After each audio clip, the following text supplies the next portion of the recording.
Hello, everybody. Welcome to Bettor's Last Stand, Episode 1. This is a sports betting show that falls under the Pine Room Podcast umbrella. We're really excited for you to be with us. I got Luke here on my left, Mark here on my right. Guys, it's a pleasure to be here with you. We finally get to do this. We got rained out Monday. I'm pretty excited about it. How about you guys? That's going to be a blast. Coach? Yeah, I've been really looking forward to this, since we do indulge in betting quite a bit, and we listen to a lot of information on betting, and maybe we can maybe help somebody out that may be tuning in. Maybe we can, teach a few lessons about the lingo, about our do's and don'ts, what's been good for us, what's been bad. Maybe as we go, people will catch on, and we'll hopefully have a really good time. Yeah, it's exciting to be doing this. I know we don't get a lot of time to talk about the betting on the main podcast because we're having so much fun talking about other very interesting topics and stuff. So it's nice to sit here and be able to talk about sports betting a little bit. And one big thing that happened in the news today, I think this show is going to come out on Saturday, I believe, but Kyler Murray just signed a giant extension with the Cardinals, which ironically is a team we're going to be talking about here today when we talk about the NFC West when we get into the NFL. We're going to break down every division for you with our thoughts, just from a betting perspective more so than anything. Maybe some player totals, fantasy stuff, things like that. We're going to go through all those divisions. We're going to try to do the 5 main conferences in college football, the Power 5, and then we'll obviously touch on Luke's beloved Irish, who don't belong to a conference. We'll talk about them, and then some of the key independents and some of the smaller conferences that have teams that maybe could get on the national stage for this season. So, guys, what are your opening thoughts here? Let's just tell everybody a little bit about us, about this Pine Room, about just our philosophies as bettors, as a group, and just the kind of stuff that we like to do here on a Saturday. Yeah, there's a group of us that come every Saturday and almost every Sunday watch football here in the Pine Room, which you can hear the birds chirping in the background as we have our 4 TVs in the backdrop here, along with we have two more TVs on the other side of these 4, and then one on our deck to our right, which would be to your left. But so we have the ability to watch 7 games up here on a Saturday and a Sunday, which makes it really exciting. As we talked back on the podcast last week, it used to be you could only get a couple of games on TV. Now, basically, there's really, with ESPN Plus now, there's really not a game that you can't watch. And I think that's what makes it so intriguing about betting anymore, is because people wouldn't bet the off games or under-table games if they weren't on TV. Who would show any interest in betting Indiana and Illinois if it wasn't? Exactly.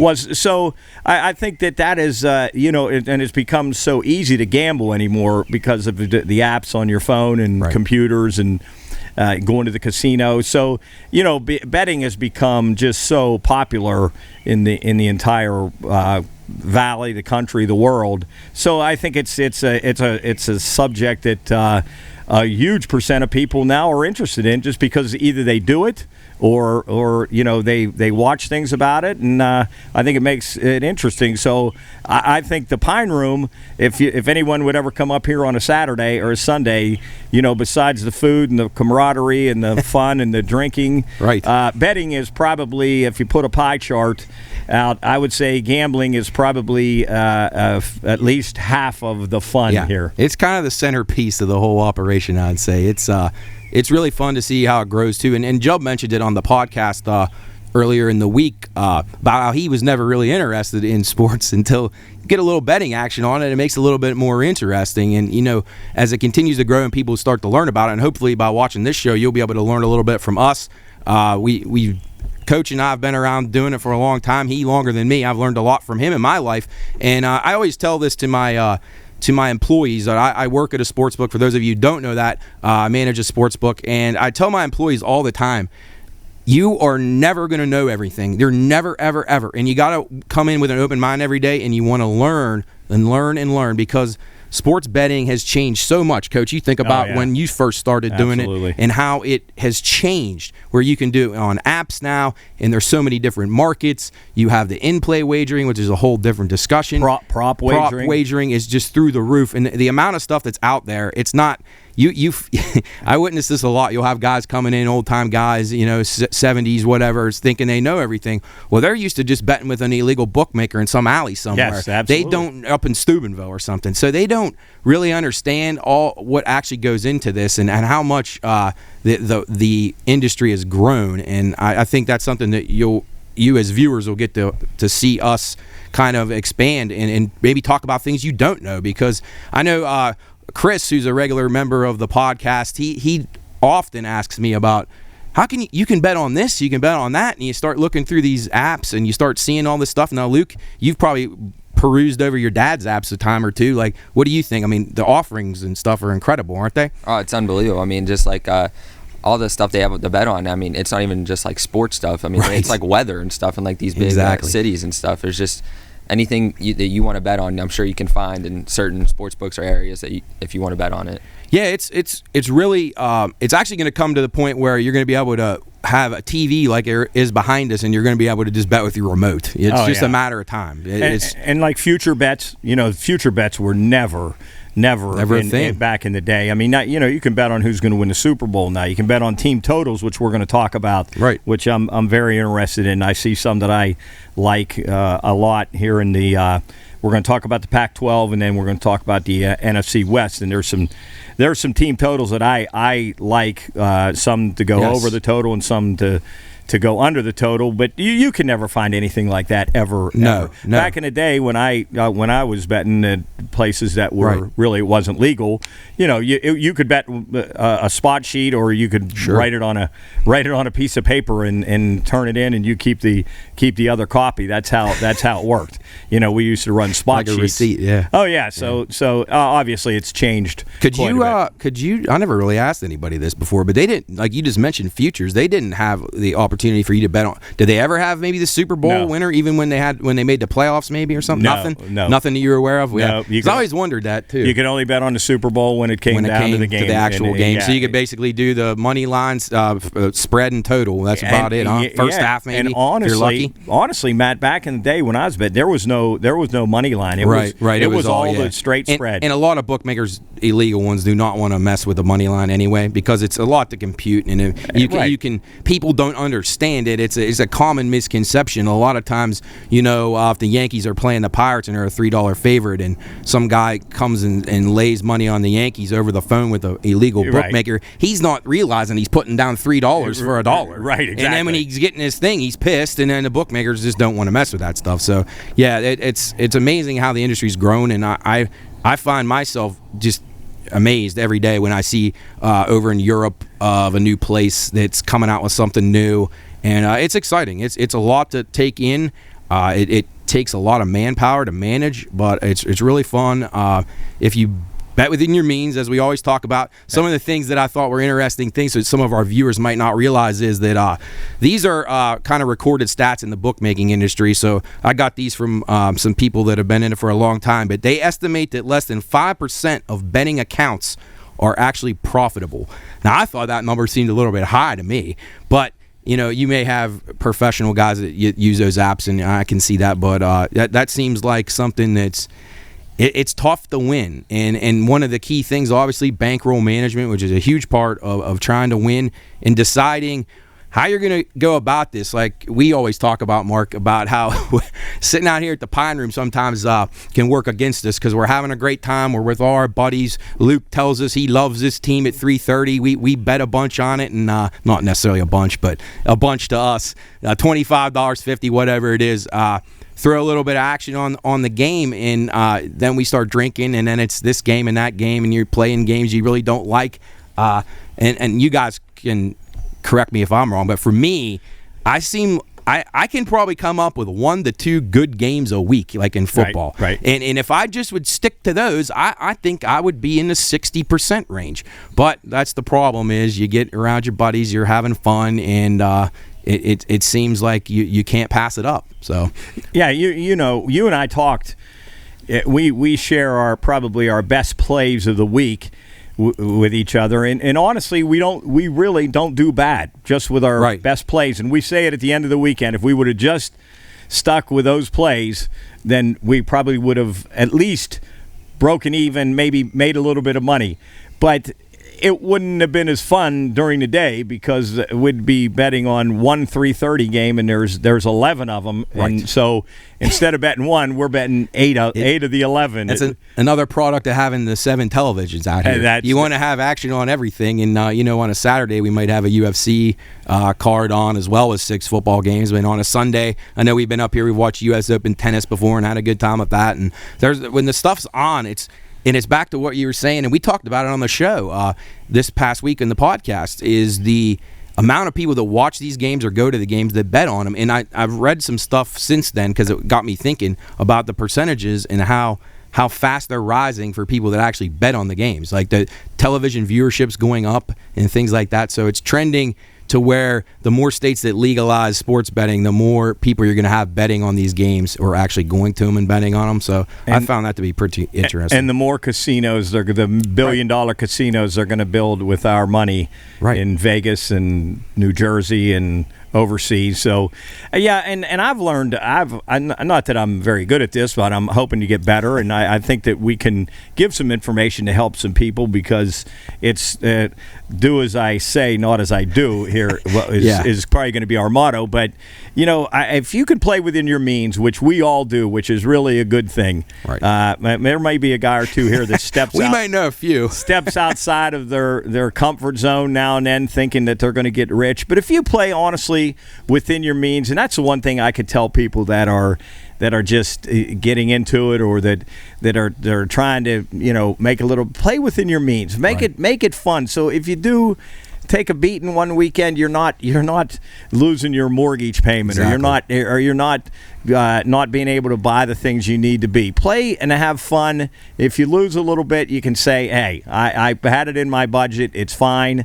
and maybe you'll win a little bit. You'll probably never win it all back, but if at the end of the year, if you can say, hey, I had a great time, lost a little bit of money, had fun with my friends, enjoyed all the games. I bet if I said we watched probably 1,500 games, bet on 1,500 games maybe, but way too many, obviously. Absolutely. And we're going to try to stay away from giving 12, 13 plays out a week. We're going to give a couple of our strongest plays out. But if you could play within your means, honestly, you'll have fun. It'll be enjoyable.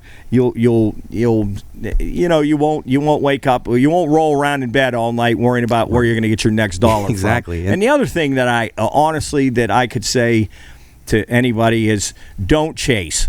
Absolutely. I got that written down here to tell people. Don't chase. You're and I've watched guys in our group, if you're having a bad day and you think double up to win it back, double up, that's when people start to really get into trouble. There's a reason why that there's all these big giant casinos everywhere, like you mentioned, is because of people chasing. That's the number one thing. And you'd be surprised, just talking to some bookmakers that I know that have been doing it for a long time, they absolutely love Monday Night Football, the standalone game where the guys who won on the weekend are betting what they won, and the guys who lost are chasing like never before. Like they are desperate to make it back, and that's why those standalone single games are so big, and they just love those. If they could have those Monday, Tuesday, Wednesday through the week, they would. But it's really important that you do bet, obviously, within your means, and then establish a bankroll. Like if you're going to put $500 into your account for the month, then you need to manage it correctly, and then when you're done with it, you wait till the next month or whatever. If you have extra income, put it in there, whatever, however you want to do it. But you shouldn't be betting more than about 5% of your bankroll on any one wager. That's another thing. People make a lot of mistakes with that. They'll win early and then parlay all their money in the afternoon, and then they might have gone 6-1 early, and then they load up on a game they like, they lose it all back. Yeah. If you go 6-1 early, you should have a winning day. Absolutely. And you mentioned one of the other rules that I try to go by, and every now and then I slip up on it, but and there's a couple of guys that don't live by this. And you know this, it's hard enough to pick one winner, let alone two. So I always say straight bets are and you're probably your professional gamblers aren't parlay guys. They are absolutely not. I can tell you right now, if you go back and cite that number that I mentioned about the 5% of betting accounts that are in the positive all time, you won't find any of them except for maybe a guy that got lucky threw $5 on won 20,000 on some crazy parlay. But the pro guys are not betting hitting those. They're just not. No. They're out there hunting numbers. They're going to 6, 7, 8 different books or apps to try to find the best number. If somebody's laying 6.5 or 7, they're looking for a 6 if they like that team. Like they're trying, or if they like the dog in that game, they're looking everywhere for a 7.5. So that's how you win. And obviously, it's easy for me, like Mark said, listen to what we say and all we do, because it's tough. I mean, if you can be responsible and stick to it, you can get ahead, but it really takes a lot of discipline. Yes, it really does. And we have one guy in particular in our group that he swears by parlays because he says you can win big if you hit him. Well, yeah, I understand that, but again, going back to the odds of picking one winner, let alone 2, 3, 4 winners, are just astronomical. It's you're every team you add on a parlay gives an advantage to the bookmaker or the app or the casino, wherever you're betting it at. Every single one you put on there is giving them an advantage. This stuff is not want to say rigged, because the games themselves, that's debatable sometimes. But overall, you like to hope that there's integrity in all these sports. And I think that's another thing too. A lot of people have a negative connotation about what gambling is going to do as more areas legalize it. It's actually making the game a little bit more safe, because the amount of money that's going on these, and you're seeing it in multiple books, you start to pick up these bookmakers. They can spot things, and they'll spot stuff. If something looks out of whack, they'll find it out. Like Calvin Ridley's a good example. They found, not that he was doing anything to fix games, but people started seeing his name popping up on accounts, and word travels fast in the industry. People talk a lot, and if somebody's really sharp, or they find athletes doing it, or that word travels quickly. So the integrity of betting in the game is actually better now that there's legalized. You don't have guys in the back alley negotiating deals that are under the radar that no one knew about. So people who think it's a bad thing that gambling is coming to all these states should do a little bit more research, because it's actually a very good thing. But you do have to shake your head at times and say, this game's got to be fixed. Oh, yeah. When you're watching a game and something just incredible happens, and you're saying, listen, there's something going on. Somebody just got paid off. One thing that can't be accounted for, and it's been proven, is officiating. That's what absolutely. There's your dark horse in the whole thing. Absolutely. And that's why I've always been a proponent of robot officials. I don't know how many leagues can do that, but MLB definitely can. But you already had the Tim Donaghy thing, and that barely got talked about.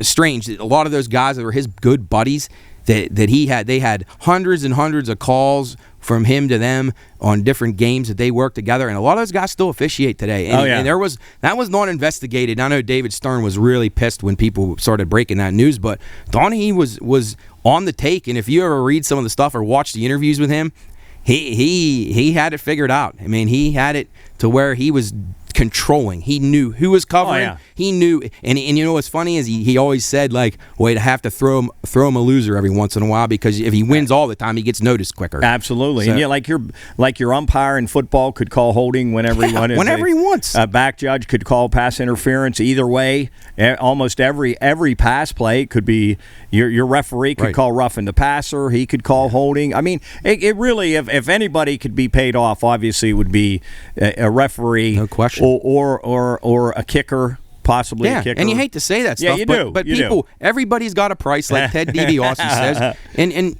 you start flashing money in front of people. They may have medical bills. Their mother could be sick. You don't know what's going on in somebody's life, and I'm not judging them. It would be hard for me if somebody come to me and said, "Hey, I'll pay you $50,000 to look the other way on this." Luke, you're a umpire. You umpire little league stuff. Obviously, you're not worried about betting in those kinds of games, but don't you think it would be pretty easy for officials and referees to influence games like that? I mean, yeah, you have complete control of the game. If you can make any call you want, I mean, no one can change your call. So the call you make, it stands. There's just no one changing it. The only person that could change it is if you have someone with you that saw something else to change it. But so can you imagine if a guy was out back by the car and he said, "Mr. Doyle, come here. I'll give you $25K here today if such and so the Pike Cubs get to win this game. Like, well, I mean, I'm not saying you're a good kid and you would never do that, but it makes people think. You don't know. It's just like Chris Paul, like in 11 straight playoff games at Scott Foster. Yes. I mean, he lost 11 straight playoff games with Scott Foster being like one of the head referees. That's almost impossible, isn't it? Yes. That's really hard to do. And that just ties into what we were saying. It just, there's a lot of questions out there, and that part of it I would like to see, under the microscope a little bit more. I know people don't like to criticize officials and things like that, and it's the dangerous thing to do. Obviously, you get fined for it and stuff, but I think as time goes on, you'll see that there'll probably be another scandal or two. I would be surprised if there wasn't. But, yeah, absolutely. So we're gonna hit on maybe not right now because we're gonna start getting into the football side of it. But we want to talk a little bit more betting lingo that maybe Matt's very, very familiar with because he works around it all day, every day, and that people might not be real familiar with. Hedging a bet or the vig or right. Just simple things I had started out for the first show. Obviously, point spread. You're gonna hear us talking about point spreads a lot. So we're kind of going to give you a background here so you at home who are listening or watching, and if you don't know anything about sports betting, we want to try to make it so you can actually be interested and maybe you'll learn something. So you're going to hear us talking a lot about point spreads, and along with point spreads, you'll hear us talking about ATS, which is against the spread. So you have your favorite maybe giving 7 points in a football game. Your underdog is then +7. So your favorite -7, your underdog +7. So the favorite needs to win the game by more than 7 points for you to cash your bet.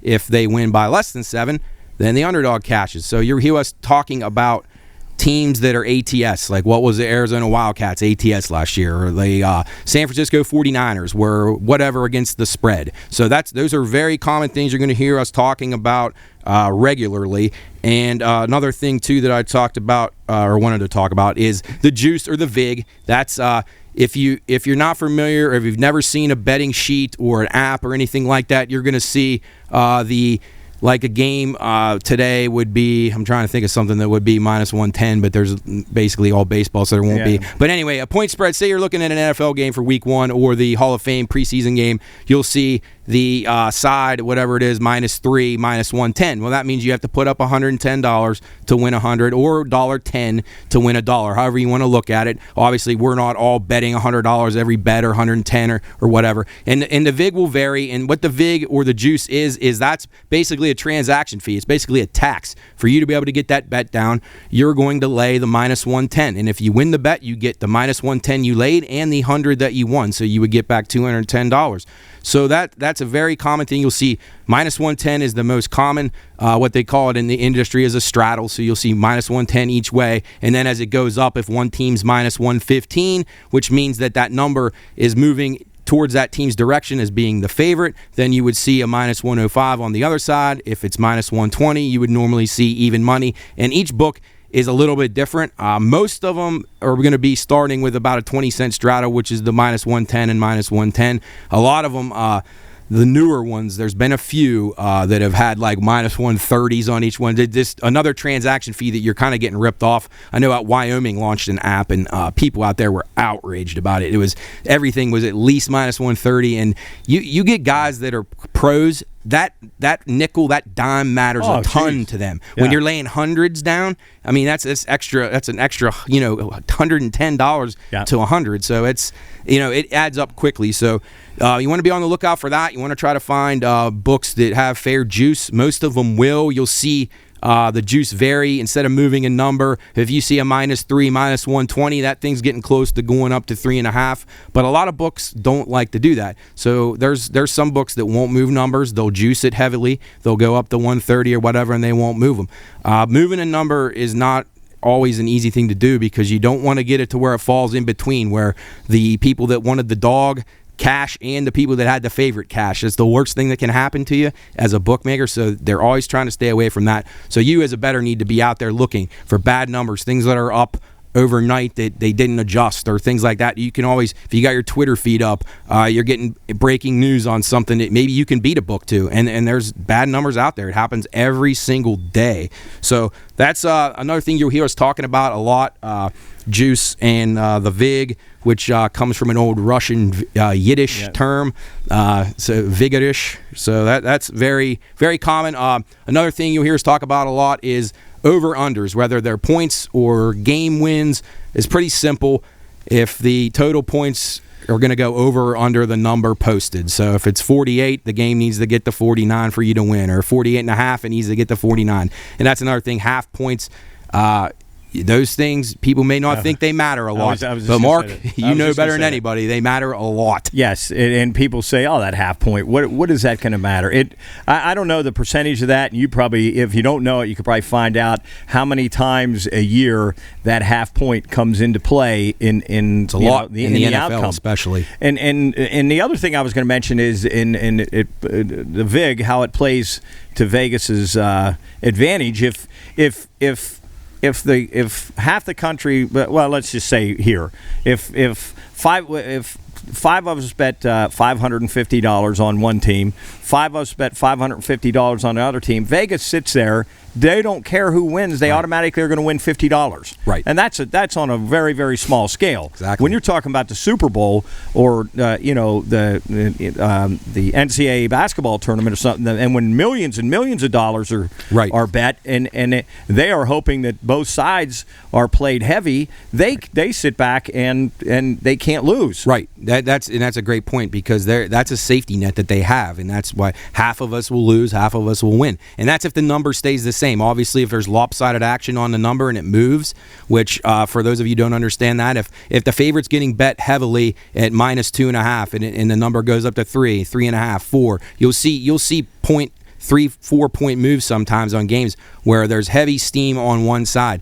And what the sports books want to have the number be pretty stable. When you open it, you want it to kind of hang the same. But I will say, I've heard a lot of guys talk about, and it's kind of, people think that, you want dead even action on each side. That's ideal. But they also, a lot of bookmakers now are saying that there's sharp bettors out there. They would rather be on the side of the sharp money, if anything. If they're not going to have 50-50, they want to be on the side with the sharper money, the guys that have the intel, things like that. So, but that stuff, it makes a huge difference when you're betting games each week. That half a point is just immense. And then one last thing here, and probably headed to a break here in a second, but here's the other thing about just us, just casual gamblers, that at the end of the day, if we just say in the noon games, if we go 5-5 betting $55 a game, you would think that you're going to break even at 5-5. Yeah, sadly not. Automatically lose $25 at -110. In almost every case, At -110, if you go 5-5, you have to go 6-5 to break even. Right. So right there tells you the odds are extremely stacked against you to break even. Exactly. And if you're saying you're hitting at 60%, you still got to figure the VIG, so you're not making much money over the course of a season. No, it's a grind. I mean, if you're doing this every day and every night, it's an absolute grind. And 5-5 seems great, but 6-5 is a lot better, because it gets you, out of the negative. You're playing it even, because Jubb tells a story about what Jeff called me. What was that story, Jubb? Yeah, we were going to eat dinner somewhere, and Jeff called you, and you guys were talking about the bets you guys put in, and you said, I broke even today, and you kind of were up. You were kind of just down about it, and he goes, why you sound like that? Congratulations. Because I broke even. By the way, Jubb, did you introduce? Jubb's behind the glass. He's producing the show for us. He does all our wonderful Pine Room stuff, and he'll make this look better than we could even expect.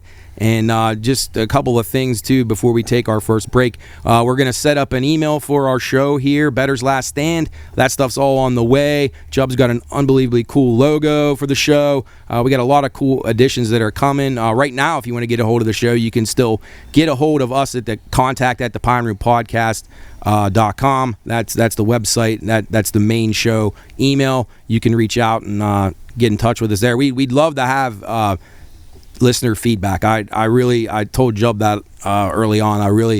I'm hopeful that people will ask questions and send things in and give us topics they want to hear about, or sports they're not really sure about how to bet, or just anything that they want us to talk about from a betting standpoint. I think it would be really cool. So contact at thepineroomspodcast.com. And we're going to take a quick break here and then come back and talk a little college football with the Pac-12. Yes.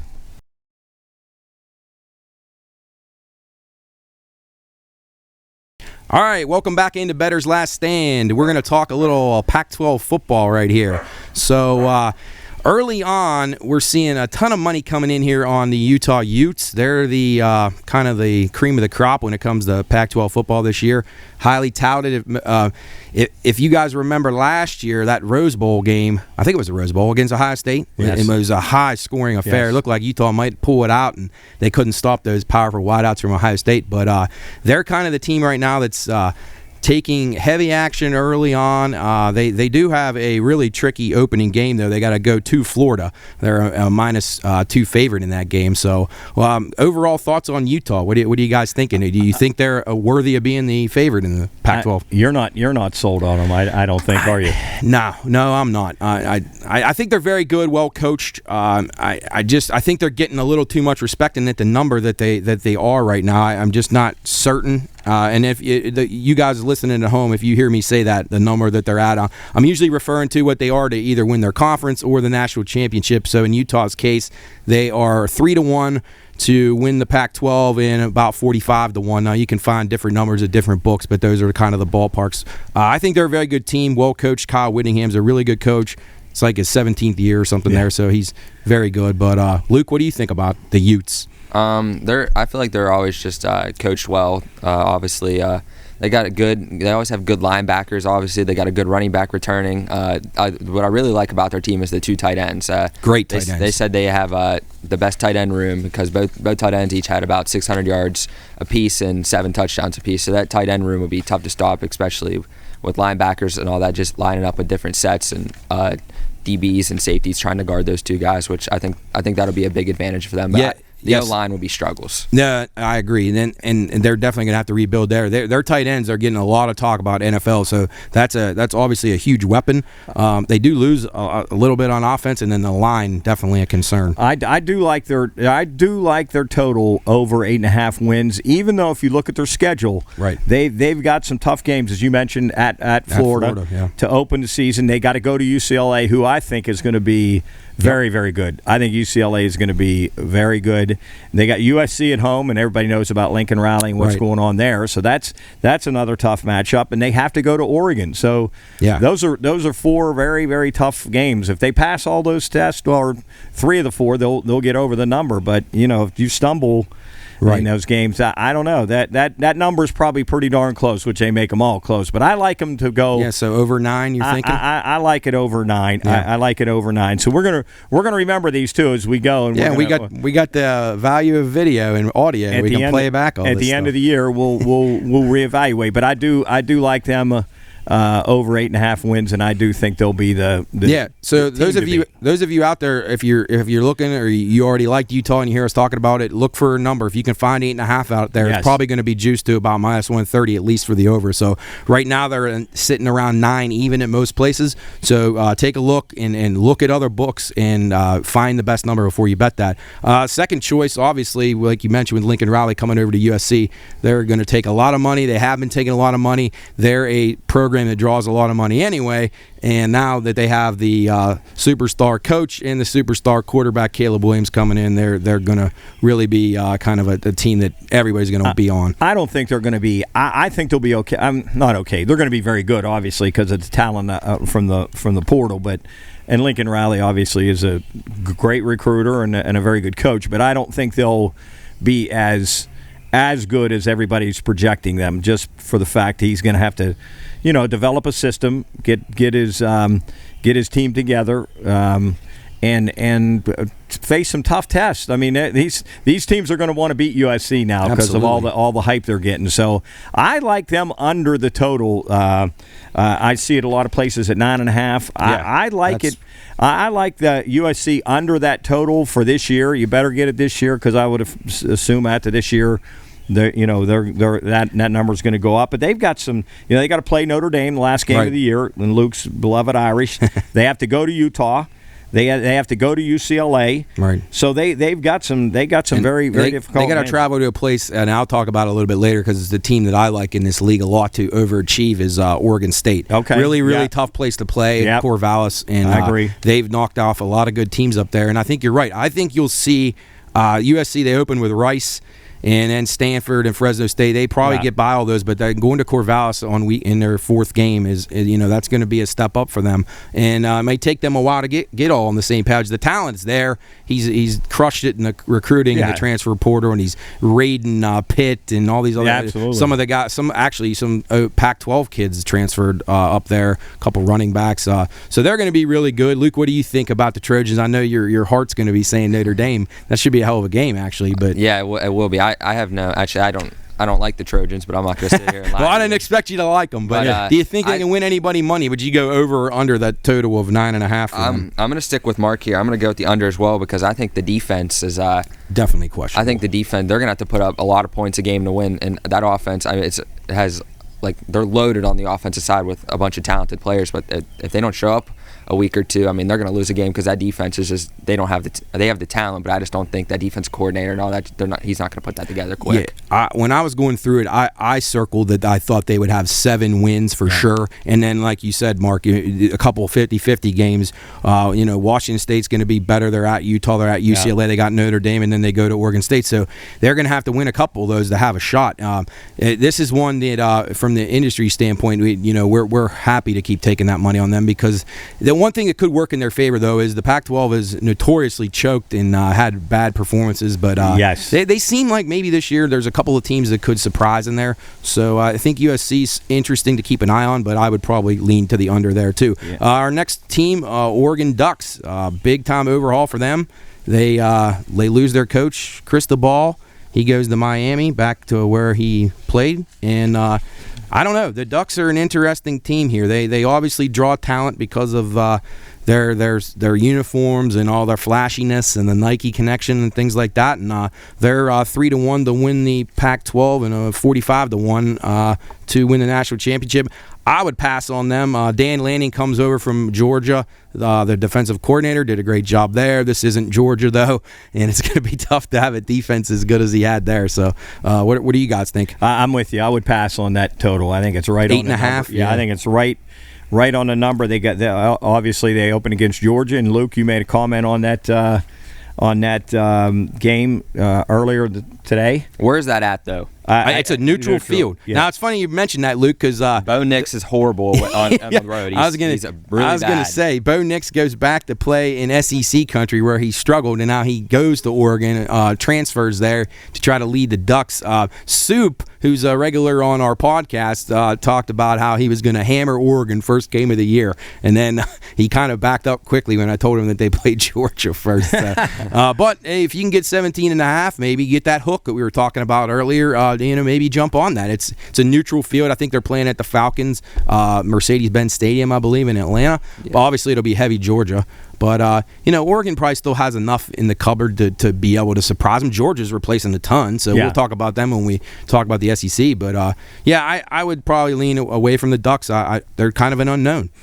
Yeah, I agree. Luke, I agree. I'm taking the points there. I am definitely going to take the 16. What is the line right now? It's I think it's 17. Yeah, 16.5, 17. Yep. If you that's very important. If you can get that 17.5, that makes a major difference. Yeah. So I like. I'm with you, Luke. I'm going to take the Ducks, and we'll quack here in the Pine Room. Yeah, and they got one of the best linebackers at Noah Sewell. Yes. Very good. Yeah. So real quick on that line, just to follow up, that is right now it's sitting about 17. Totals 51. Georgia opened at 16, and it's gone to 17. Some places 17.5 even. So you're starting to see some lean towards Georgia there. But I'd be leery of that too. Georgia's coming back with a lot of new guys, and it's tough coming off of a national championship and coming out and playing a great game against a pretty quality opponent. So yes. Next team we're going to talk about, UCLA Bruins. Coach, you mentioned that maybe you're interested in Chip Kelly's team a little this year. Yeah, I like them. They got a very good quarterback. They do. Very Dorian experienced. Thompson Yes. Robinson, very, very. He might be one of the better quarterbacks in the Pac-12. I look for them to be very, very strong. I think they're going to outshine USC this year. That's going to be a hell of a game when they play in November. But I do like UCLA. I like them. I like them over their win total. Also, I think their win total. Do you see them around 8.5? Is that what you? Yeah, see? I like them. I like them to win 9 games. I think they can win 9 games. I agree. They also got some really nice additions in the transfer portal. Actually, compliments of our friend of the show and relative Jake there at North Texas. A couple of really good players on defense, twin brothers that transferred to UCLA, which they expect to make a huge impact on their defensive front. So at the expense of our poor Mean Green. But I think Chip Kelly's pretty solid coach. I think they'll be. Here's an interesting fact, too, that people you should consider. UCLA plays the weakest schedule of any Power 5 team in the country. So their schedule is very favorable. All their road games, other than going to Oregon, they go to Colorado, who's going to stink. Arizona State, as you said, is they're a mess. They're a mess. And Cal. So that's their road games. Other than Oregon, they'll be. And you look the way they started out: Bowling Green, Alabama State, South Alabama, Colorado, Washington. Yeah. Washington's at home, so they're at Colorado. They easily should be 5-0 going against Utah, or home against Utah. Home against Utah. So I look for them to win 9 games for sure. Yeah, because if you count the 5 that they probably should win to start the season, and then you got Stanford and Arizona right there, and Cal, there's 8 wins right there. Yeah, and if they upset Arizona State or USC or Oregon or Utah, I mean, then you cash. Yes. So I like that. I like that actually a lot over 8.5. Luke, what are you thinking? What's your thoughts on the Bruins? I agree actually with that schedule, and I think the key player of this team is actually the running back, the transfer from Michigan. Really good. He transferred last year and had a great year. That Zach, don't even know how to say the last name, but he had a great year last year, and I think he'll have another great year, and I'm going to say he's going to be the best running back in the Pac-12. Ooh. Yeah, they're Charbonnet or something like that. Yeah. He's legit, and talent's not an issue there in UCLA. They get players, so recruiting their backyard. Yeah, I mean they're just basically trying to beat out Lincoln Riley now, so it'll be interesting to see how they perform this year. I mean, it's about time that Chip Kelly's kind of got to kick it in gear here because the pressure gets high, especially with USC going to be back as a powerhouse. Yes. You got to be thinking Chip's saying I got to win this year. So next team we're going to talk about, Washington. Mixed reviews on this team. I've seen some things that I read that I liked about Washington, but I also, when I was going through what I thought were sure wins, I can only come up with 5. What are you guys thinking? Right now their win total is sitting about 7.5. Yeah, I would play that definitely under. I agree with you based on their schedule, which is not good. They got Michigan. They got to play Michigan State, go to UCLA, go to Oregon, go to Washington State. So Oregon State at home. So their schedule is not conducive to, I don't think, any more than 5 or 6 wins. I mean, they would almost have to win in games where they're going to be underdogs. I mean, they'll probably be a small favorite against Oregon State, and I don't know about Michigan State. They may be a dog at home in that game. Yeah, I think their early line have them like 3-point dog at home against Michigan State. So I think that's tough. You got to find 8 wins on that schedule. I don't see it.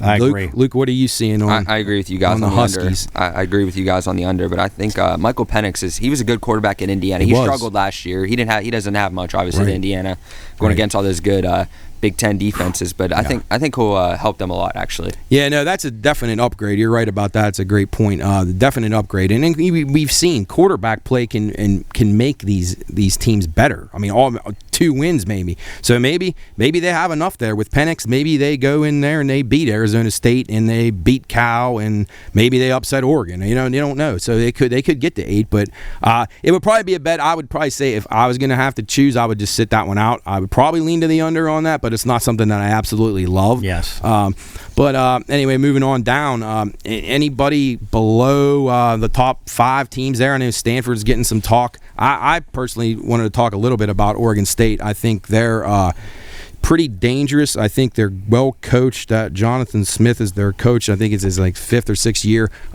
He's doing a good job.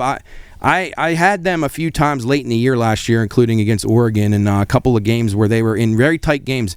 And one thing I like to see is how teams perform in those tight games. And I thought that the Oregon State showed a lot of they showed a lot of good signs of a team that could cover. They can run the ball. They're pretty stout on the lines on both sides, and their quarterback play seems to be improving. So I thought they were kind of like my dark horse team in the Pac-12. Okay, yeah, I'm with you, but I would stay away from that. What they got to? It's 5.5. I think 6.5 is what I 6.5. I don't see them getting there, but I would. It could be. They're going to have to pull a couple upsets, no doubt about it. But I would say again, I would lean to over, but I would stay. I wouldn't bet that. Right. Yeah, Luke, what do you think? You got any thoughts on the Beavers? Not really. I mean, obviously, they're always a program that I don't think anyone wants to play, especially at the end of the year. One of those and up there at Corvallis is a terrible place to go. I'd probably stay away from that one. Just leave it alone. Yeah, I'm intrigued by that game in week 1 on September the 3rd, where they take on Boise State. Yeah, I think that's a sneaky good game there, and the line's been moving towards Oregon State, which worries me a little bit. It's up to about 4 now. Started out at about 2.5, so that's a little tricky. But keep an eye on that game. It could be a very good game late night on Saturday of the opening week.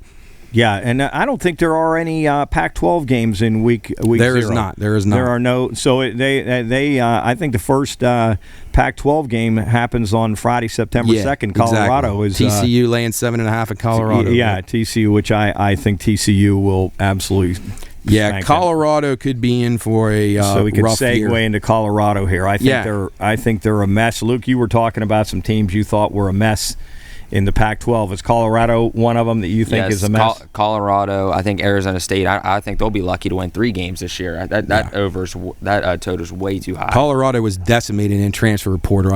My last note said 22 they lost, including some good players. They lost guys to USC, Oregon. So when you got kids transferring within your conference is always a bad sign. And then they lost the really good running back, the kid that was the offensive player of the year in the Pac-12 I think 2 years ago, the Broussard kid. He transferred to Michigan State. Yes. So that's just too much to overcome. Carl Doural's been on the hot seat for a couple years, and I don't see it getting any better for him anytime soon. And I think Herm Edwards is this is probably it for Herm. Yeah, well, now he's under investigation. Yeah. And that right there, if you're not going to win and then you got to deal with that. Now, he had built a pretty decent program. They were very stout on defense, and they played disciplined football. They were a team that you felt like if you could get points with them anytime, you would take them because they would play close games. But they do have Emory Jones coming in from Florida, but they did also lose Jaden Daniels, who went to LSU. Huge loss there. I don't think Emory Jones is very good. Me either, Luke. I would say that trade-off, they lost a little bit, but it could be worse because they could have somebody that's never played or has no talent. So there could be a lot worse than that. Anybody else in the Pac-12 that you guys dislike, team you think is going to be absolutely horrible? I love Stanford. Do you? I think Stanford. Wow. That's actually one of my... Interesting. That's one of my totals that I would hammer. Really? Okay. Yes, if I would give advice to people, it would be Stanford. I think this Tanner McKee, I mean, they're projecting him to be a first-round quarterback. I saw that. He's supposed to be an absolute breakout superstar. So, I mean, that's then they got – do they have and David Shaw is just a great coach. He's always for what the expectations. Do they? I think they got Emmett Smith's son on their team too. They said he's going to be so Stanford over 4.5. You're liking? Yes. Okay. Do you think that'd be a tricky one for you? Do you guys play them, right? Notre Dame. Yes. Yeah. Okay. Let's take a look at their schedule. I mean, obviously they're going to beat Colgate. Right. USC, they're going to be at least a touchdown dog. Washington will be a touchdown dog. Oregon, couple touchdown dog. Oregon State at home, that could be a toss-up. At Notre Dame, that's not going to work. No. Arizona State at home, Luke, you might grab that one. At UCLA, that's going to be tough. Washington State, maybe at home. So there's 4 wins. Then you got to go to Utah at Cal. That'll be a toss-up, and then end with BYU. So it looks like right around 5-6 wins there. I had them at 4, just for games that I thought they would absolutely certainly win. But that is Luke's. Is that Luke? Are you throwing that out as your 5-star Pac-12 lock? Your yes, top actually. win total play in the Pac-12. Huh? Okay. Yes. And I'm going to throw UCLA as my top. And I like Oregon State. And Matt likes Oregon State as his top play. So, yeah. All right. So I think that's that. No, the thing about the Pac-12 for us here regionally, we don't. By the end of the night here in the Pine Room, things get a little foggy for the Pac-12. So we're not quite as versed on the Pac-12, honestly, as we are. The Pac-12 network doesn't do us any favors by not being on the damn cable systems of DirecTV or any of the other ones. Comcast, Cox. People bitch about this all through the country, that the Pac-12 is the people say they could screw up a cup of coffee, and the way it's looking like their best teams are leaving. I mean, they got all kinds of issues. But it is. You're right, Coach. I'm better off catching a Pac-12 game on a Thursday or Friday night than I am a Saturday most evening. Definitely. But 2 great games there the first week: Oregon and Georgia, and Utah and Florida. And like I said, that one game I like a little bit is the Boise Oregon State game. So we'll talk more about those as we get closer to it. And we're going to take a quick break, and you are right here listening to Bettor's Last Stand. Job, you can edit that part. We'll be right back, and we're going to talk about the NFC West. All right, welcome back to Bettor's Last Stand. We're going to talk a little bit of NFL here, NFC West concentration today. But before we get into that, we were just talking off camera about just bad beats and just some things we've seen over the years, whether it's at a restaurant, a bar, here in the Pine Room, sitting at home on your couch, laying in bed, being on your phone, sweating out a miserable NBA game, whatever it would be. So, Coach, you had a couple stories you wanted to mention. The first thing I wanted, because one of our podcast members and avid Pine Room guys just walked in, Chris. And Chris always says that there is no such thing as the lip. And my argument to that is if there's no such thing to lip, why do people say don't ever mention a guy's got a no-hitter going? Why? Exactly. Unwritten rules. Unwritten rule. Like you can't tell me that if we're sitting in a dugout and a guy's got a no-hitter going in the 7th, and some knucklehead at the end of the bench says, hey, Joe's got a no-hitter going, what do you think almost guaranteed is going to happen with the next batter? First hitter is going to be a little dribbler, is going to get through. Luke, you're a pitcher. What do you think about that? You want to get bothered? Want somebody? If you were getting deep into a game, would you want somebody to tell you hadn't given up a hit? I just think like anything, like people just, it doesn't happen often. So when it's like almost happening, they're talking about it. Sticks out. Wow, yeah. But he doesn't even have to tell the pitcher. It could be two guys, anybody just talking about it. You're right. Somebody sitting in the stands says it, and Chris doesn't believe in that. He doesn't believe like that. When a kicker's an announcer says, "Well, this guy's kicked 20,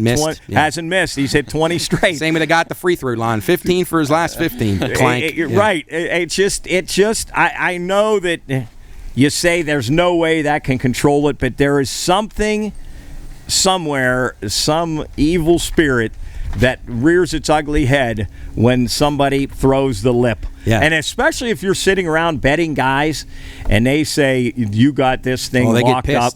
When Chris says this, you got a lock here. You're people get pissed. I know guys who've ended friendships over that stuff. Guys text you and say, "Oh, great call, good winner." Yeah. Boom, whatever sport it goes wrong. Yes. And there's so many instances of this happening. We all talked about on one of the Pine Room podcasts about the miserable beat that Nick suffered at the hands of the Florida-Kentucky fiasco a couple of years ago, and that one's one that I was a little hazy on. It was getting late in the night, but I remember the miserable outcome, and I felt terrible for him.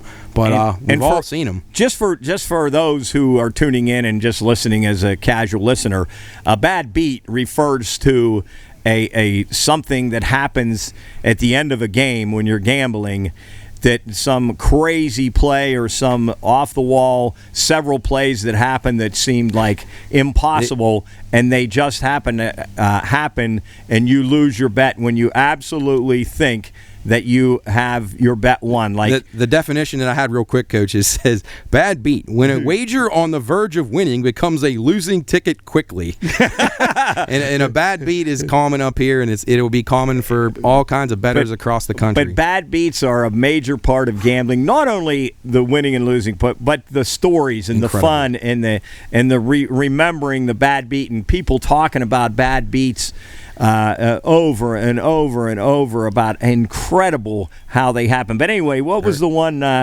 Nick, that happened? Luke, here? do you remember how that went down? I don't remember the score, but like there was literally like Florida. I think Florida was beating Kentucky, and they literally just had to like kneel it or just like just. He had the under, correct? I believe, yeah. Yes. Yeah, and we had battled. It would look like an over seesaw game, and it looked like an over game for sure. And we battled. because all of us, everybody in the Pine Room had bet the under, and it slowed way down because you're right. It was on fire early. So we had to battle back and forth. We kept getting a defensive stand or a turnover. Team was driving. Right. I think maybe a missed field goal. So anyway, what happened, Luke? What your so they were just better than run the ball, like, or you just kneel it, and they decided a lateral would be a great idea for a play call late in that game. They lateral it, and this kid, and he's probably never scored a touchdown in his college career. He sees open field. Yeah, and the Kentucky guys had like 11 at the line of scrimmage, so they weren't, they were all ready. In to try to stop him there. And they weren't trying to get him when he was already once he broke through they didn't care. The first line of defense, it was over with. And Nick always says he hears me yelling in his sleep, no, and that was awful. It was one of those plays, and Luke just described. You could see it coming as soon as that dude got the ball pitched to him. You could see that Kentucky had nobody more than like 2 yards off of the line of scrimmage, and you were like, this dude breaks through this. He's gone. The lateral, the multiple laterals at the end of a game usually turn out bad. Yeah, they keep going backwards, and there's absolutely no way they're going to. Well, there have been a couple of those that have Stanford Cal, and then I'll watch another one. But for the most part, those always turn out bad. And normally, and if you have the team that is lateraling the ball and you need them to just hang on, you are literally holding your breath, hoping that they fall on it. It goes out of bounds. There's a penalty. Something happens. Because you know that it's not going to turn, especially if they're deep in their territory. Right. And they start laddering, you're in trouble. It usually never turns out well. There was one I had written down. Luke, have you heard of or seen? I'm sure you have, but the Music City Miracle back in 2000 when the Titans beat the Bills on that bunch of laterals on that kickoff at the end. But I had that written down.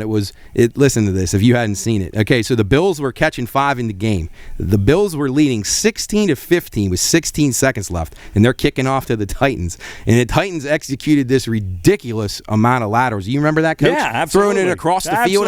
Frank Wycheck threw it to somebody. They had to review several times. Right, and make sure that they weren't all or any of them were forward. Right, yeah. But yeah, so then they end up winning the game 22-16, and if you got the Bills +5, you thought you were in great shape, and it's just amazing. And this one stuck out to me real quick too. That I was reading back through some of the notes that I had made about bad beats a while ago, and this one in NBA, which I don't bet a lot of because it's very difficult and it's so frustrating. I was following this on my phone one night, and I remember this game vividly. It was the Knicks and the Pacers in 2019. The total was 209. I had the over.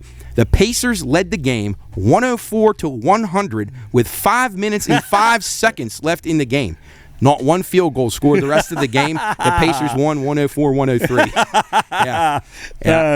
And we'll bring up some really good bad beats each week, some fun ones, and I want to talk about some other really fun stories about gambling and how it can keep your interest in an absolutely miserable game that means nothing. That the only reason you're watching is because of the spread and how it and a blowout at the game and how it. So anyway, we'll talk about that as we go on. But let's go out west with the NFL and talk about that a little NFC West, big news of the day. Kyler Murray signs that big deal that I mentioned earlier. Luke, what do you think about that? You think it's overpaying? Way overpaid. He hasn't proven himself yet, in my opinion. I mean, he's got all the receivers he needs. He's got a good tight end in Zach Ertz.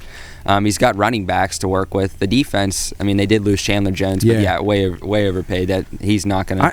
I feel like teams, and you guys, you may not agree with this, but I seem to think that teams they're so worried that they're going to get caught with a quarterback who's worse than the one they have. They overpay these guys. Like, I get it. He's a great athlete. I don't know his durability is going to be maybe an issue. He's a small guy, an incredibly freakish athlete, really fast. They started out great last year. I remember Champ saying that they were going to win the Super Bowl, and then things went off the rails. But their win total, they're at 8.5. I'm not a believer in this team at all. Right, neither am I. 4-1 to win the division, 20-1 to win the NFC, and 35-1 to win the Super Bowl. I like Cliff Kingsbury. I don't think he's a great coach. I think he's a really good offensive coordinator. But this guy couldn't win games with Patrick Mahomes in college. I don't know what he was doing, and I don't know. Some of the, I mean, they obviously how many games is Hopkins out for? 6. So he's out 6. They get Hollywood Brown. They bring him in from Baltimore, which I'm not sure how. What do you think of that, Luke? You think those guys will find the chemistry they had at Oklahoma again, or? I think he'll be good when D-Hop comes back, because D-Hop will be drawing attention and they won't be worrying about down the Hollywood's field. not a number one. He's a speedster, but I know the first 6 games he will not be. He's not a wide receiver 1 for sure. Right, and James Conner, he's had a good. He scored a ton of touchdowns, but he's always hurt. I mean, I just don't trust his team for many reasons. Coach, what do you? And these running quarterbacks, eventually they're gonna end up getting injured. It's just inevitable, whether it's a small injury that keeps them out of game or quarters. But those guys that run all the time, and it works for a while. But these linebackers and defensive backs are so fast, big, quick anymore that it's a danger. These guys running around. So again, Murray, I'm with you, Luke. I'm not sold on him totally. I think he has flashes of tremendous. Well, obviously he's a tremendous athlete, but I'm not sold on them, and I don't think they'll win that division. And they open, and if you guys look, the schedule, they didn't get any favors. The whole division really didn't. No. They got to play the AFC West. I mean, that's 4 really tough teams there. Yes. Opening, they start the season against Kansas City, and then, I mean, they're catching 3 at home. So, I mean, that's not a good way to start out. Yeah. I mean, then they go to the Raiders, I think, and then the Rams. I mean, that's a tough start. 3 games right there. I'm not behind the Cardinals. I really don't think they're going to be I would highly recommend the under 8. I had them getting to 8 wins. So, I mean, in the NFL, anything can happen. You got to keep an eye. You're kind of crossing your fingers that guys don't get hurt and so on and so forth. But Arizona is not a team. I would probably have them finishing 3rd in this division if I was going to have. And you like the Niners to win the division? I just by default. I got to be honest. This whole division, if we talk about the 49ers next, they're going to be starting a guy who's basically a rookie quarterback. He hasn't played any significant time. I don't think Garoppolo, they said they're going to trade him or whatever, so I don't think he's going to stick on the roster. But, Luke, what do you think of Trey Lance? Do you think he can do enough to get them over 10 wins? No, I'm not sold on him at all, actually. I think he was not a good pick for them. I think it was a terrible pick. Yeah, I didn't understand the pick. I mean, he did go to he went to North Dakota, something like that. Yeah, I mean, played against. Yeah, not the greatest competition, and he took a lot of time off football. I thought that was a weird pick because I thought Garoppolo was good enough to a serviceable player with a team that had a really good roster, really good defense, really good running game, and you figure they're like a piece away from maybe going back to the Super Bowl, and they choose him. I thought it was a strange pick, but I think the 49ers obviously are going to be very solid on the ground. One thing I do like from their team is Elijah Mitchell. I think he's a decent bet at 20-1 to be the top rusher in the NFL. Mm-hmm. He's gonna get the ball a ton with Lance being the quarterback. Like they'll throw even less than they did with Jimmy G. And he had 900 yards last year in just 11 games. So in his yardage total is 950 yards. So I would like him. I would lean over that as well. So I like him. I think that's going to be the key to their team because I don't think they can rely on a quarterback. And what do you think the Rams? I mean, do you think they can repeat? I don't think they can because I think that a lot. They were good last year. Cooper Kupp was absolutely incredible, but I don't think they have a chance of repeating what they did last year. They were lucky a lot last year. Absolutely. You look at the playoffs. You look dropped interception, and the Niners are in. Oh yeah, I mean they literally lucked out to get to where. And then they almost blew it against Tampa. Absolutely. I think Matt Stafford got very fortunate last year. He's getting a lot of praise for how good he did, but he could have easily been the GOAT last year for the wrong reasons, not the good GOAT. Yeah. But just some careless mistakes, which he's prone to have. And I also think too, they have no depth on that team at all, and they were very healthy last year. Right. So you look at teams like the Ravens and some of the teams that were decimated by injuries last year. You can't in the NFL. The margin for error is so fine. A couple injuries, the key positions, you don't have any depth, and you're finished. So I would be against the Rams this year. I would probably play them under 10.5. I think they'll win right around 9 or 10. And then I think it'll be between them and the 49ers because I'm not really sure about the Seahawks. What do you guys think about that? Well, back to and the Rams losing Von Miller on the defensive end is a huge loss for them. I mean, he was the other than Aaron Donald, obviously, but he was the key to their defense. So you get a pass rusher like him in a big game. So I think that's going to hurt them on that side of the ball also. So what do you guys think about Kupp, about the way if he can duplicate? Like last year he had 1,947 yards. His total this year, his middle total, 1,300 yards. 1,305 yards is what is over and under is for his yards this season. I mean, that's a big difference. But I mean, do you think teams are going to figure out a way to double team him and to find a way? Well, the issue is, I mean, they picked up Allen Robinson in free agency. Right. He was a solid receiver. Do they still have Robert Woods? No, they traded him to the. He played for the Titans now. I think he replaced A.J. Brown. But I think Odell Beckham is also a key piece to this team. If they can sign him and return him, I think that'll be huge with Cam Akers. Yeah, they have the firepower. They definitely do. I just injuries would concern me. They have no depth at all. They have no real draft picks that they're going to be using this year. So the O-line's weak too with losing Andrew Whitworth. Yeah. I mean, when a guy plays for as long as he did, that's a huge. So Luke, you're not high on the Rams again. Actually, I would take the over just because they just have too. You just think by default they're the best team in the division? I can see that argument. I definitely can. Yeah. But also, my sleeper team is Seattle. I do not think they'll finish last in that division. Really? No. So who is Drew Lock going to be the quarterback? Is that what you're thinking? That's the issue. I think they easily won that Russell Wilson trade. Getting a young tight end and Noah Fant. I think Noah Fant's going to be really good in that offense with DK Metcalf and Tyler Lockett to spread the field. Well, they got weapons. There's no doubt about that. And they have good quarterback play. That it doesn't even have to be good. It just has to be like solid that can get the job done. I think they'll go easy. I think they can get that 5.5 win total easy. So you would trust Drew Lock over some of the other quarterbacks in the division? Well, Stafford obviously is probably the standalone guy. But over Trey Lance, definitely, then, huh? I would like them to try to get Jimmy G. Honestly, I mean, I think he would fit perfectly in that offense. Yeah, if they got him, I agree. I think that would be a huge get for them. If speaking of tight ends, where'd Noah Fant play college, Luke? Iowa. Iowa.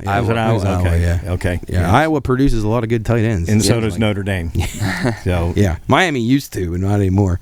Yeah, I think the Seahawks are an interesting team, like Luke said, but. Can Drew Lock play? And God forbid they have to go to Geno Smith because that could get really ugly really fast. But the Seahawks 16-1 to win that division. You know what? The more you talk about it, it might. I'm not a big believer in any of these teams. I mean, why not roll the dice 16-1 to maybe they get lucky. Some teams get guys hurt. Maybe they win the division in 9-8. You don't know. We did forget about the Rams too. They added Bobby Wagner. Bobby Wagner. He's getting old though. He lives in a retirement home, I think, but he was a good player. He makes a lot of tackles, so I think that helps. I don't know. Seattle's defense could be. They got a lot of things to replace. So maybe they're an over team this year. Maybe they can put some points up, and they're going to give up a bunch. Is Chris Carson going to play, or is he out still? I think I see Penny as their top guy all across the way. So I don't know. Carson was a man. He's had a lot of weird health problems. I think he's got some neck injury. Yeah, he may not play ever again. And they drafted Kenneth Walker, the leading rusher from Michigan State last year. Yeah. He was good. So I think he could be sneaky. But running backs as rookies are tough because you just don't know if they're going to get the trust of the coach and if their offensive line can hold up and things like that. But so if we had to go through, if you guys had to give a best bet in the NFC West, whether it's player total, win total, division outright, anything stick out, anything that you think would be worth I'm saying Arizona under their win total. That's my Luke, you like the Seahawks? Yeah, I'm going to go Seattle over the win total. So Seattle over, and I'm giving out Elijah Mitchell as the top rusher in the NFL at 20-1 and over 950 yards on the ground for the season. Okay. Well, guys, anything else you want to talk about here before we get ready to run? I think it's been a pretty informative first show. Hope everybody likes it. We will be coming on weekly When will this be going on, Job? This will come out. What's today? Thursday? Yes. Yes, So sir. Saturday this will come out. Yeah. Okay, and Saturday morning. we want to thank our producer, Job. Yep. By the way, Thanks, it's his 24th birthday today. Yeah, happy He and his- Happy birthday, Jubber. He and his brother. Shout out to Jared, who's Thanks, on his way to the Yeah. who is it? Morgan Wallen concert. Yes, he's Yeah. Morgan All right. Wallen. Awesome. Shout out to Chris, our lone fan in the stands. Chris coming for support. Listen, if anybody could talk NFL, it'd be Chris. He loves the. Hey, Chris, real quick before we go off the air here, I wanted to read you this and see if you remembered this game of another bad beat. Browns versus Bears, 2001. The Browns were plus 4.5. They led 21-7 with 32 seconds left in the game. He's shaking his head. The Yes. Bears scored. They got an onside kick. Then they threw a Hail Mary that got tipped and caught for a touchdown, tied the game, went to OT. Browns got the ball first, and Tim Couch gets hit, and the ball's intercepted by Mike Brown and run in for a touchdown. Yeah, I remembered it too. That was in 2001. Yeah. We got to so- bring some bad beats next. Yeah, so you guys will hear a lot about that stuff, but thanks for joining us here on our first show here, Bettor's Last Stand. It was great being with everybody. Thanks again to Jub for being behind the glass, taking care of all the fine-tuned stuff that we don't know what the hell he would be doing. So fortunately for us, we got a guy like him that can take care of all that stuff. Send us some emails, get us some feedback, contact at the Pine Room Podcast.